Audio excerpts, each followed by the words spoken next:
V dnešní lekci si ukážeme, jak pomocí různých nástrojů zjasníme tmavá místa ve fotografii.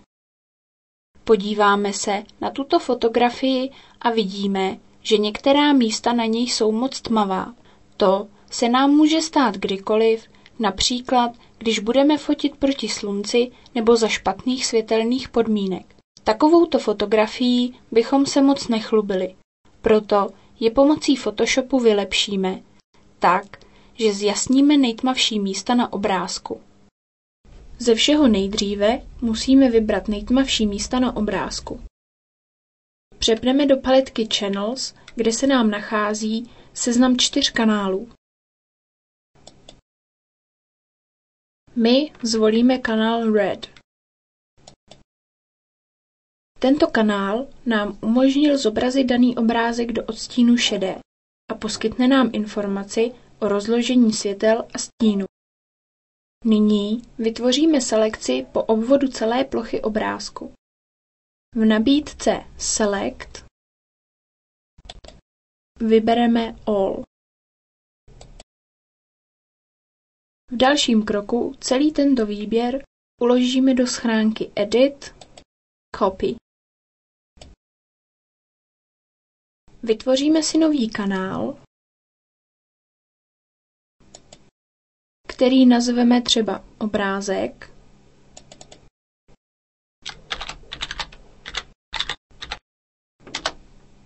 A vložíme do něj obsah schránky, tedy Edit a Paste.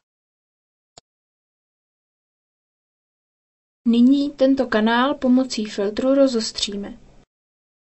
V nabídce Filter zvolíme rozostření Blur a z ní vybereme Gaussian Blur. Rozostření pak můžeme nastavit pomocí posuvníku Radius. Důležité je si uvědomit, že toto rozostření ovlivní výběr, který z tohoto kanálu vytvoříme. Na posuvníku nastavíme Radius na 10. V náhledu ale vidíme, že rozostření je příliš velké, proto zvolíme menší radius, třeba hodnotu 3.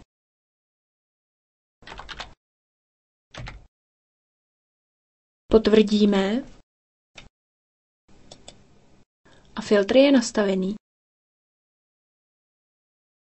Nyní provedeme výběr.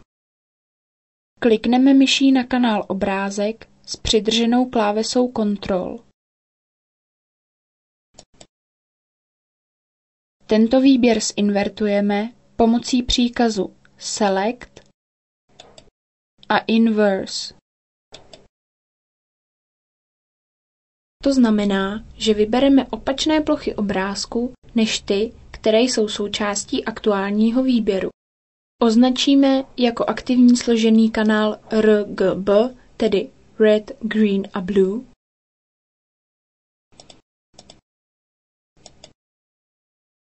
A přepneme zpět do paletky Layers. Máme tedy vytvořenou selekci a začneme obrázek zasvětlovat. Vytvoříme nový layer a výběr vyplníme šedou barvou.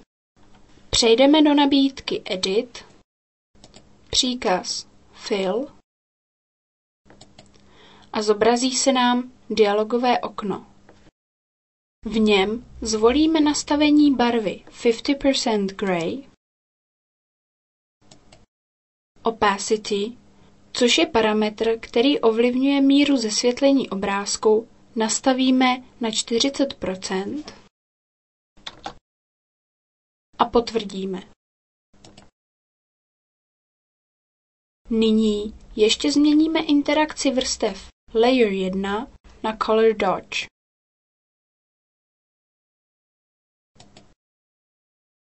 Výběr ještě zrušíme v menu Select příkazem Deselect.